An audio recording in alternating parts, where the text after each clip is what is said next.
rogamos la presencia de tu Santo Espíritu, Señor. Guíanos y háblanos por amor a tu santo nombre. Te alabamos, Señor, y te exaltamos, te glorificamos y bendecimos, Señor, en Cristo Jesús. Amén y amén. Uno de los regalos más grandes que podemos nosotros tener en el cristianismo es el gran hecho de que no solamente podemos disfrutar del amor de Dios, nos da unas pautas muy preciosas para vivir moralmente, de acuerdo a los designios del Santo, y nos da un gran sentido de propósito en la vida, es decir, un destino y hacia dónde poder apuntar todas nuestras fuerzas. Pero, ¿qué sería que Dios nos ame, Dios nos diga que debemos vivir de tal manera, de tal forma, que Dios nos muestre un propósito, pero usted y yo no pudiéramos abrazar el perdón de Dios? ¿Qué sería de nuestras vidas si dentro de todo eso no existiera el perdón de Dios para nosotros? Si no tuviéramos la oportunidad de trabajar la culpa que manejamos muchas veces y esa culpa hacia Dios, pues no culpando a Dios, sino he hecho esto, he hecho lo malo. ¿Qué sería de nuestras vidas si no pudiéramos abrazar nosotros el perdón de nuestros pecados? La Biblia dice en Romanos 3:23, pues todos pecaron, pues todos están destituidos de la gracia de Dios. Es la herencia que nos deja a nosotros la caída del hombre, y por esa caída entonces todas las personas somos retiradas de la gloria, de la gracia de Dios. Por eso no hay ningún hombre en esta tierra que no necesite recibir el perdón de Dios, el perdón de sus pecados. Ahora, queridos hermanos, la cuestión no es tanto el pecado, sino el trato con el pecado. Es decir, sabemos que muchos van a ir al infierno por el pecado, pero muchos van a ir al cielo y han pecado. Entonces, no es que sea tanto el pecado el limitante, sino el trato del pecado en la vida de uno con respecto a Dios como fuente perdonadora. Es decir, si una persona no va a Dios para su pecado ser tratado, eso está definiendo en dónde él va a quedar entonces en su eternidad. Por lo cual, vuelvo y le digo, podemos concluir, no es tanto en sí el pecado. Ahorita no estoy haciendo el pecado más liviano, lo que estoy tratando de decirles es que hay solución para el pecado. La solución la encontramos en el mismo Dios. La Biblia dice claramente que Dios no justifica al que es impío, y también hay un acta, la cual es muy fuerte, dice que toda alma que pecare, esa morirá. Es decir, eso está determinado y eso está entonces escrito. Por lo cual es muy importante, queridos hermanos, que usted y yo entendamos esa realidad. Y Marcos nos abre a nosotros una puerta muy hermosa para entender en el Evangelio de él el regalo de Jesucristo para el perdón de nuestros pecados. El mismo Señor es el único que nos puede perdonarnos. Es decir, Cristo es el perdón que usted y yo podemos abrazar y podemos tomar en nuestras manos. No existe otra forma de buscar el perdón de Dios para nosotros. Leamos entonces el capítulo 2, versículo 1 de Marcos. Dice la palabra que Jesús otra vez entra a la ciudad de Capernaum. Recordemos que hace 8 días predicamos sobre el leproso y por causa de que se levantó la fama le tocó irse a un lugar desierto. Entonces vuelve a Capernaum y se oyó que estaba en casa. Jesús toma un buen tiempo para volver ahí. No fue que al otro día, sino que todo apunta que esperó que las cosas se calmasen para poder entonces operar de nuevo la predicación en medio de esa ciudad. La palabra dice allí, y se oyó que estaba en la casa de Pedro y Andrés, que es lo más seguro. E inmediatamente, es decir, como que no dejaron que el Señor se tomara un tintico, se juntaron muchos, de manera que ya no cabían ni aún a la puerta, y les predicaba la palabra. ¿Qué predicaba Jesús? A ver si se acuerdan. Según en Marcos, ¿qué nos dice que predicaba Jesús?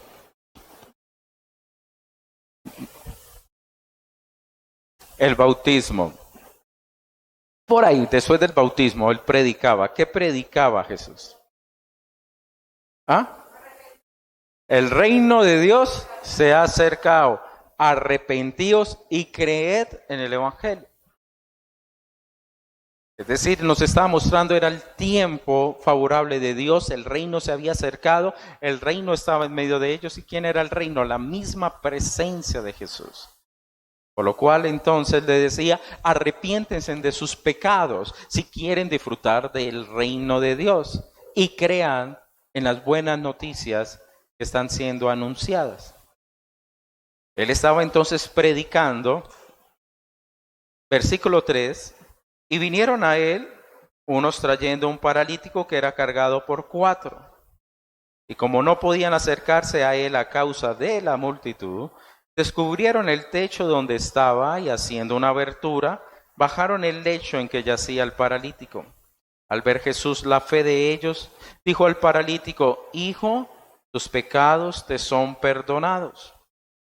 Estaban allí sentados algunos de los escribas, los cuales cavilaban en sus corazones, y se preguntaban estos hombres lo siguiente, ¿por qué habla este así? Blasfemia dice, ¿quién puede perdonar pecados sino solo Dios? Y conociendo luego Jesús en su espíritu que cavilaban de esta manera dentro de sí mismos, les dijo, ¿por qué caviláis así en vuestros corazones? ¿Qué es más fácil decir al paralítico, tus pecados te son perdonados? O decirle, levántate, toma tu lecho y anda.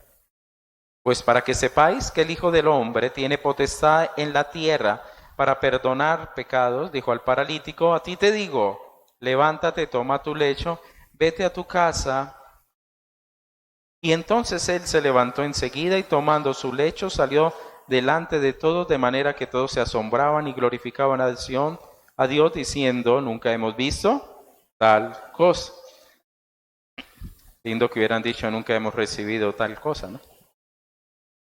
Y acá nosotros podemos ver una historia muy interesante, muy impactante, que tiene que ver con el Evangelio. Y unos hombres muy intrépidos que son capaces de superar, digamos, la multitud para llegar a la presencia de nuestro Señor Jesucristo, del método que uno menos pensaría, aún rompiendo el techo de una casa. Y hermanos, siendo consecuentes con este fuerte verano que tenemos, voy a ser muy puntual, por lo cual le pido a ustedes estar muy atentos y su mente muy despierta para tocar los puntos de una manera precisa.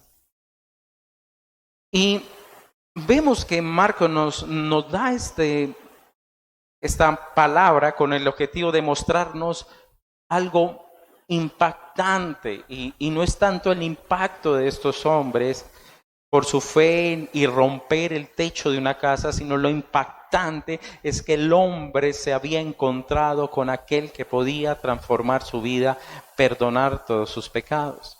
Y dentro de esta realidad existen aquí unos diferentes actores dentro de esta experiencia. 1, la multitud. 2, están los escribas.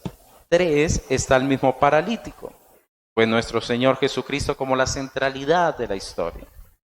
Y es importante que reconozcamos que la gente siempre va a tener hambre por las cosas milagrosas y las cosas llamativas y va a ir detrás de esto con una multitud.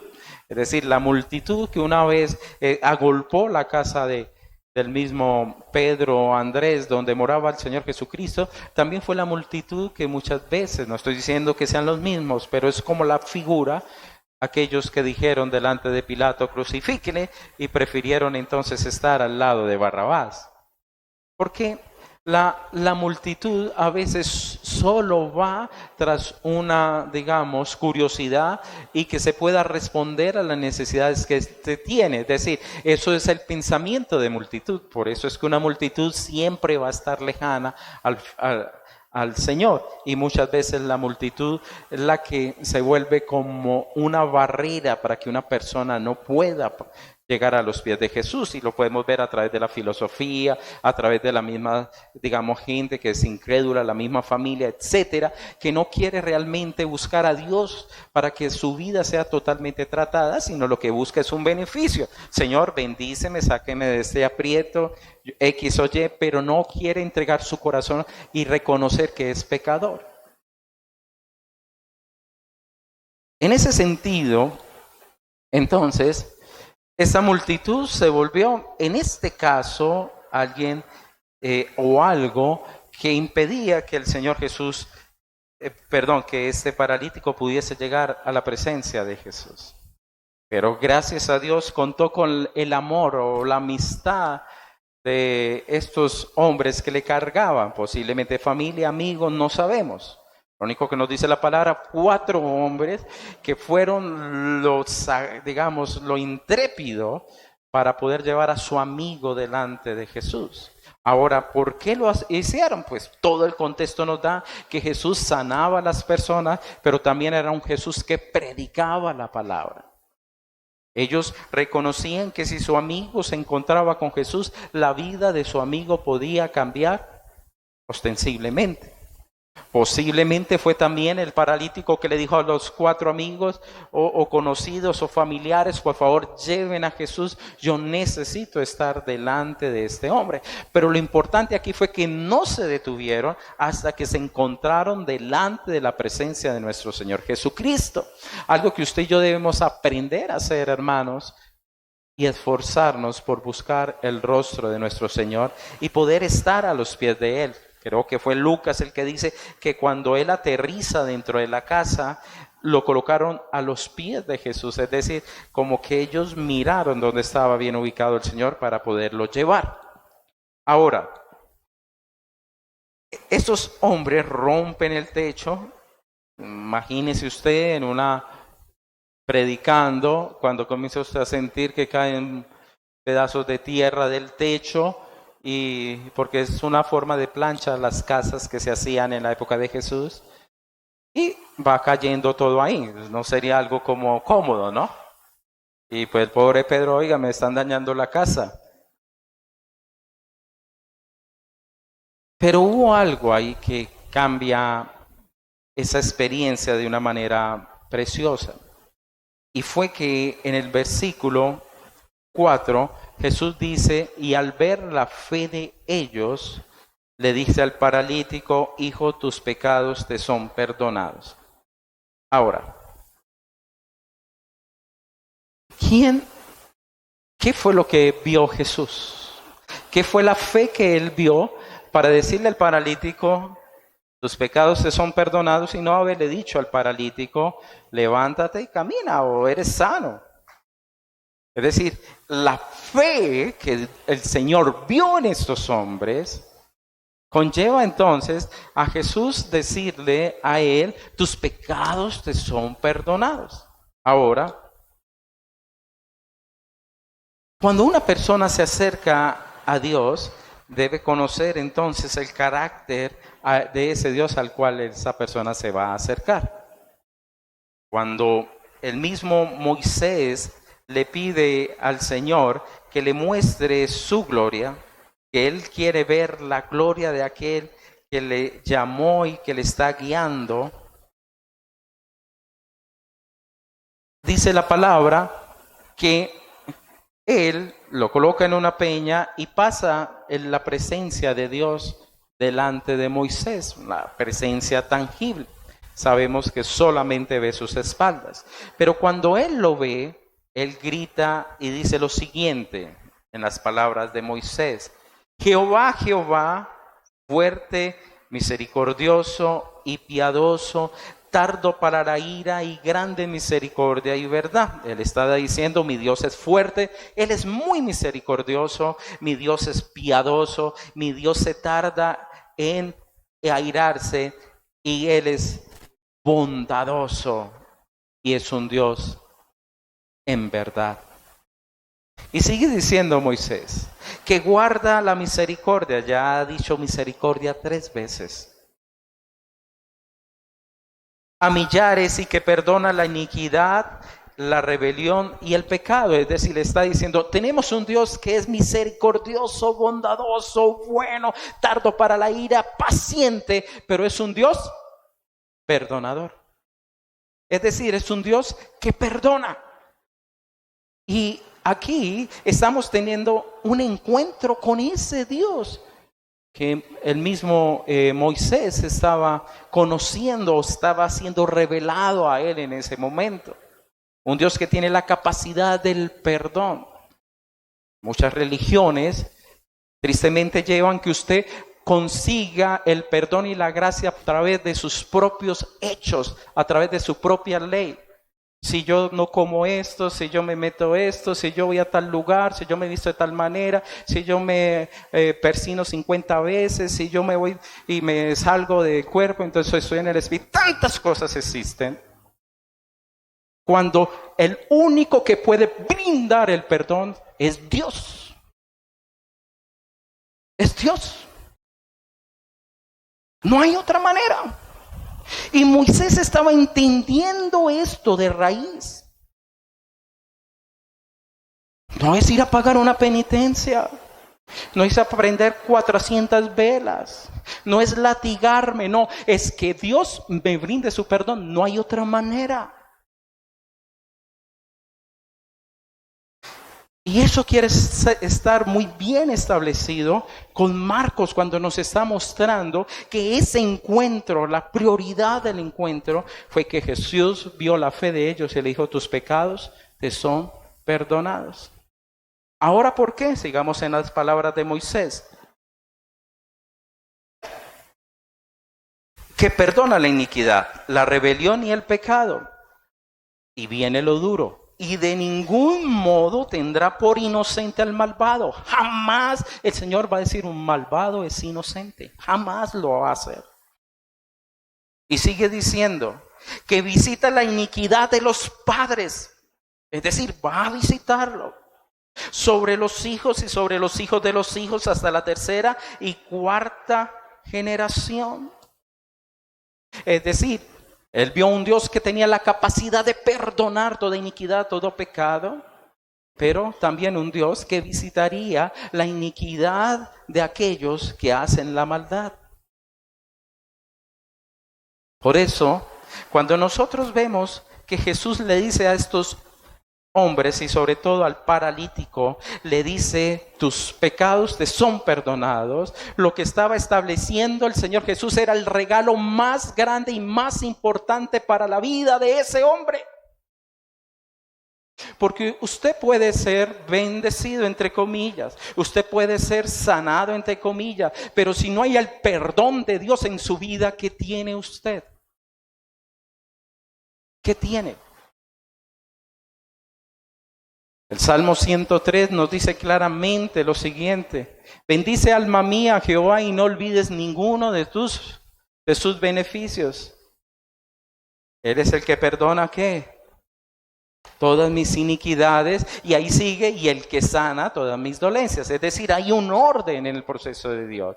Ahora, sabemos que Dios también sana muchas veces y nosotros ni siquiera reconocemos nuestro pecado y ni siquiera lo confesamos. Y lo hace por misericordia, pero no significa que esa alma está siendo totalmente restaurada. Y el Señor quería restaurar totalmente esta vida. Ahora, si nosotros nos ponemos en esa época, ¿cuál era la teología con respecto a la enfermedad que se manejaba en el pueblo? Una persona enferma, ¿cómo la veían ellos? pecadora, que estaba bajo el castigo de Dios. Ya aprendimos lo del leproso, ¿cierto? Entonces, como le sale en Juan capítulo 9, y le preguntan los discípulos a Jesús, ¿este hombre pecó él o sus padres? Es decir, ellos tenían ligada que la situación de este hombre era por el pecado. En eso estaba totalmente cierto. Es decir, el pecado es el que nos ha llevado a nosotros en la situación como nos encontramos. Pero aquí el gran sentido que podemos ver en esta palabra era el trabajo que Jesús quería hacer sobre ese hombre en el cual su pecado estaba ligado. Es decir, si esta persona se encontraba así y era una persona que creía en Dios, de por sí se tuvo que haber preguntado, Señor, por su propio pecado. Una persona de esta manera quisiera tener el perdón del Señor Jesucristo en toda su plenitud. Ahora, vuelvo y le digo, Jesús vio fe en ellos. ¿Y cuál sería entonces esa fe? Posiblemente personas que le calaron las palabras de Jesús en su corazón.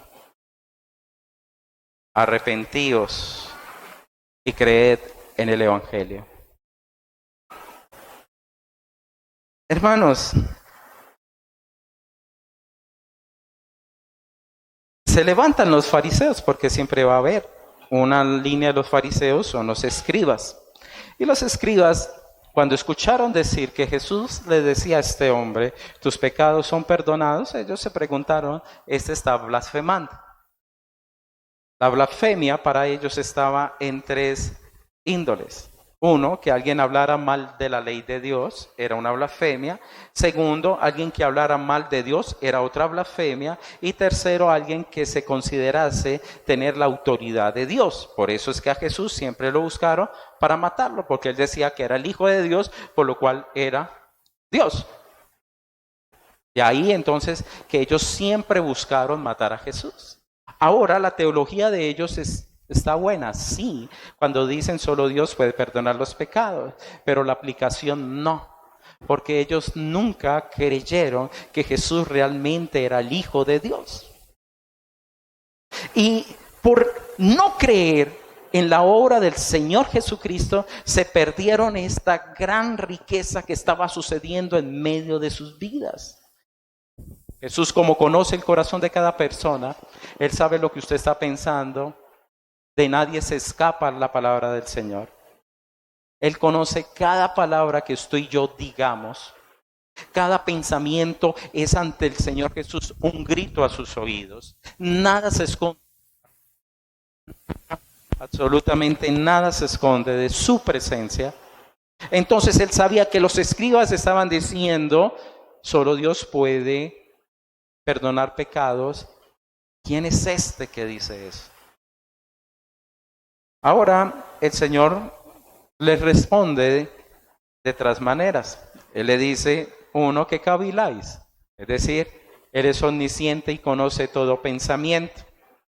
Segundo, llega y demuestra claramente que Él es el que tiene, digamos, esa autoridad sobre el perdón de pecados de las personas. ¿A través de qué aspectos? Uno, que Él demostraría que tenía el poder y la autoridad de Dios sobre esta situación. Ahora, Él les pregunta a todos los que estaban allí, ¿qué es más fácil decir? Tus pecados te son perdonados. Ojo, mire que está diciendo, ¿qué es más fácil decir? No está diciendo qué es más fácil hacer. Tus pecados te son perdonados. O decirle a una persona enferma, se sana en este momento. Y vamos a ser honestos, hermanos, es más fácil decirle a alguien, sus pecados te son perdonados. Porque es algo muy interior. Es una realidad, pero no tan tangible. Es decir, no podemos decirle, le quito 5 kilos de pecado. No, no podemos.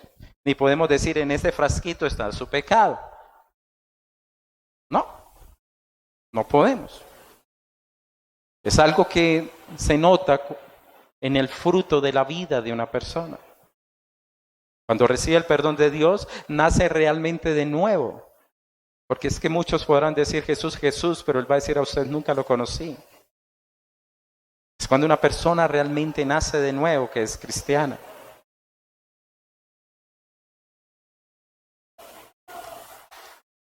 Y digamos, fue una palabra estremecedora pero desafiante.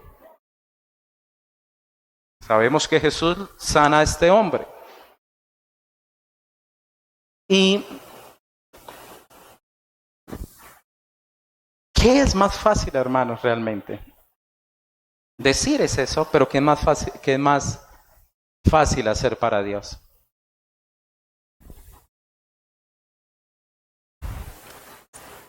¿Mm? ¿Qué es más fácil? Sanar. Porque perdonar requiere la sangre de Jesús.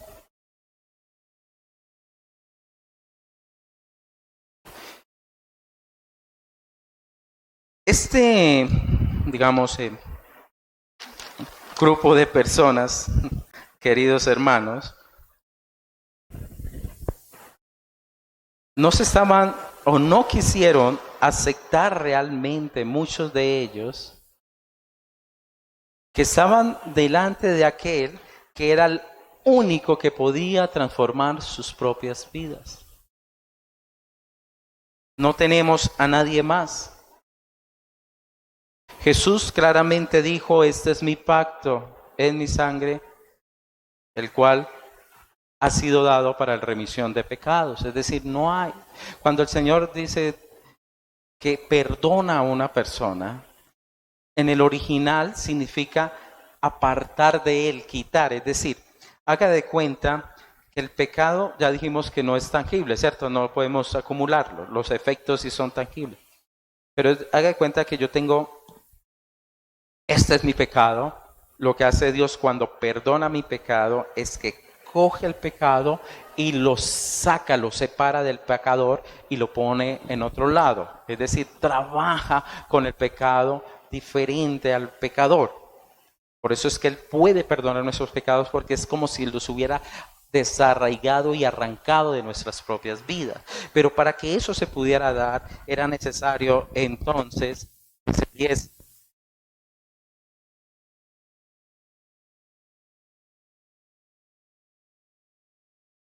que se diese entonces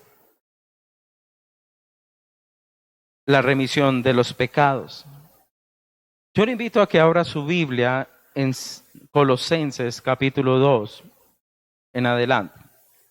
Ya le digo en dónde vamos a leer.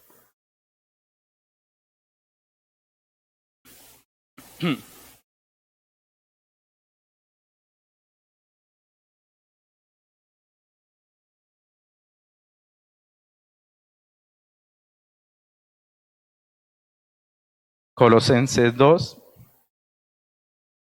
versículo 13. Y dice la palabra así. Y vosotros, estando muertos en pecados y en la incircuncisión de vuestra carne. 2:13, ¿qué dije? 2:13, qué pena. Colosenses 2:13 dice así. Y vosotros, estando muertos en pecados y en la incircuncisión de vuestra carne, os dio vida juntamente con él. ¿Cómo? Perdonando todos los pecados. Es decir, queridos hermanos, usted y yo tenemos vida espiritual cuando Dios a nosotros nos ha perdonado. Es decir, cuando entramos en Él, cuando reconocemos que es el Señor, cuando usted y yo reconocemos que el reino de los cielos se ha acercado y nos arrepentimos de nuestro pecado. No es por lo que usted haga, es por lo que Cristo ha hecho. Es por lo que Cristo hizo. Porque si usted no lo acepta de esa manera, entonces usted va a ser por la ley manejado. Es decir, si usted cree que su justificación y su santidad es por lo que usted hace, en el momento que usted tenga un mal pensamiento, usted ya es culpable ante la ley. Porque el mismo Señor nos dijo que aquel que ya ha pensado en su mente, ¿cierto? Para un pensamiento de fornicación, ya lo ha hecho, porque en su corazón lo ha, digamos, germinado. Entonces solamente cuando usted y yo reconocemos que es la obra de Jesús y cuando usted es capaz de abrazar esa obra y agradecer esa obra de Jesús, hermano, déjeme decirle que usted ha abierto realmente sus ojos espiritualmente. Porque la carta a Colosenses es muy clara diciendo, vosotros estando ¿qué? Muertos. ¿Y qué hace un muerto? ¿Qué puede hacer un muerto espiritual? ¿Qué puede hacer? Nada. Ante los ojos del cristianismo, ante los ojos de la verdad, una persona que no tiene a Cristo es una persona muerta. Es muerta. Ante los ojos de Dios es muerta netamente. Así lo ve el Evangelio. Y estando ustedes muertos, le está diciendo Pablo a la iglesia de Colosas, Él nos da vida junto con Él, ¿qué? Perdonándonos todos los pecados. Y viene el versículo 14, anulando el acta de los decretos que había contra nosotros, que nos era contraria, quitándola en medio de la cruz y quitándola en medio y clavándola en la cruz. Yo le pregunto en esta mañana, ¿qué acta entonces es la que el Señor quitó? ¿Ah? El juicio. Es decir, el alma que pecare, morirá. Es el acta que está detrás de cada persona, porque el Señor jamás tendrá a la persona que hace impiedad como inocente. Jamás. Recuérdelo, jamás. Y solamente usted y yo podemos ser perdonados por su sangre. En ese sentido, queridos hermanos, Jesús estaba estableciendo aquí un orden claro del ministerio. Al ver la fe de ellos, ¿qué le dije? Tus pecados te son perdonados. Y quería decirle a la gente, yo soy el regalo realmente de Dios, el Cordero de Dios, en el cual usted y yo podemos redimir nuestros pecados. No hay otra manera, hermano, no hay otro nombre dado a los hombres en el que usted y yo podamos ser salvos. No existe. Solamente ha sido dado un Cordero. Solamente ha sido dado uno que venció en todo. La palabra dice creo que es primera o segunda de Corintios, capítulo 5, si me acuerdo, que Jesús entonces fue hecho pecado por nosotros, para nosotros ser justicia por Él. Es decir, Jesús asume todo nuestro pecado en la cruz del Calvario por el derramamiento de su sangre, por ser el Hijo de Dios, y por Él entonces usted y yo podemos ser reconciliados con el Padre mismo. Y eso es algo hermoso que solamente da el cristianismo. Que usted y yo podemos tener perdón para con Dios porque Él nos lo da, no porque usted lo logró, lo realizó, lo obtuvo, porque hizo Y o Z, porque no como yuca, porque sí como huevo, por nada de eso. Es porque Dios lo da, es de usted si acepta a Dios o no lo acepta. Pero no hay otra manera posible. No existe otro camino para estar delante del Padre. Queridos hermanos, y la autoridad de Jesús quedó ahí evidenciada en el mismo momento que Él le dice a este hombre, levántate, toma tu lecho y anda. Es decir, la autoridad de Jesús, allí está. Entonces, quiero que quede muy claro, hermanos, en esta mañana, ¿cómo se encuentra usted realmente con la obra de Jesús en su vida? ¿Usted necesita más cosas para poder acercarse a Dios? ¿Usted necesita más para ser perdonado? ¿Usted necesita más cosas para poder vivir una vida más plena en el cristianismo? ¿Es Jesús suficiente para usted? Aquí habían unos hombres que conocían la ley, pero no eres a mi manera, ¿cierto? Como yo la percibo y no como el Señor la entrega. Solamente Jesús puede perdonar nuestros pecados. No existe otra manera, queridos hermanos. No existe otra orientación. No existe, por favor. No existe. Solamente Jesús es el Hijo de Dios. No hay más.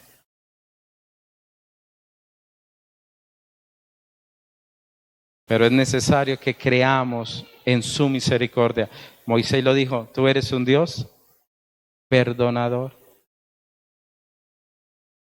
Y hay que creer en Él, hay que creer en su obra.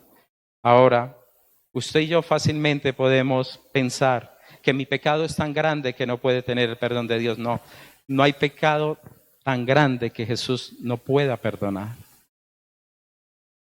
Pero es necesario arrepentirse. Es necesario creer en Jesús. Porque muchos también, hermanos, solamente van hasta un arrepentimiento falso y no van detrás de Jesús. Es necesario arrepentirnos y creer de corazón en Jesús. La palabra nos dice que si confesamos nuestros pecados, Él es fiel y justo para perdonarnos.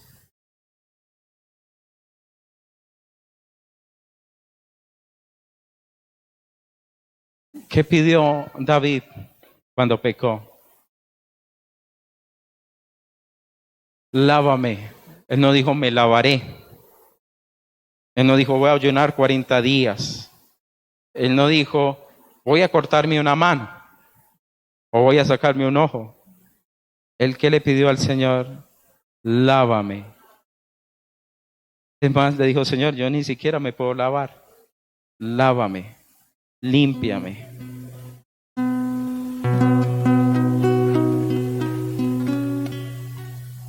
Lávame más y más de mi maldad y límpiame de mi pecado. ¿Qué dijo él? Dependo, Señor, de lo que tú hagas en mi vida. Dependo.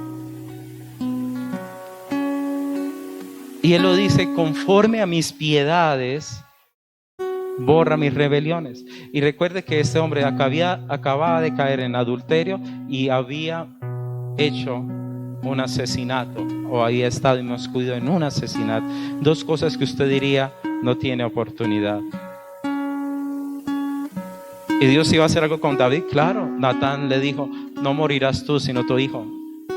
Señor, iba a hacer juicio directamente con David, pero él se arrepintió. Por eso fue que le dijo, no morirás tú sino tu hijo, un inocente por ti, Cristo por nosotros. Sin derramamiento de sangre, hermanos, no hay remisión de pecados. Dios es Dios justo y nuestras injusticias y nuestras iniquidades las pagó el Señor Jesús en la cruz del Calvario.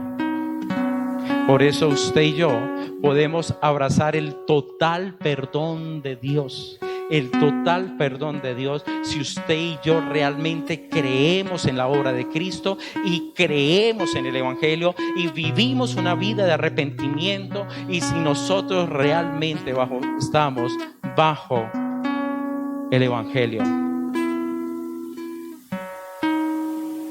podemos ser reconciliados para con Dios. De hecho, hermanos, si no se hace, no podemos nosotros tener la paz que solamente nos puede dar.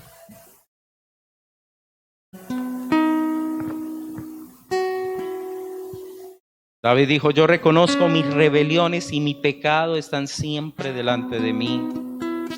contra ti solo he pecado. Y él se dio cuenta que su pecado no es solamente contra un hermano, un familiar, sino que cuando yo peco contra alguien, yo estoy pecando también contra Dios. Eso no solamente se queda en este plano, sino que debo hacer yo restaurar mi vida con el hermano, buscar el perdón de mi hermano, pero también pedirle a Dios que me perdone por hacer lo que no es correcto.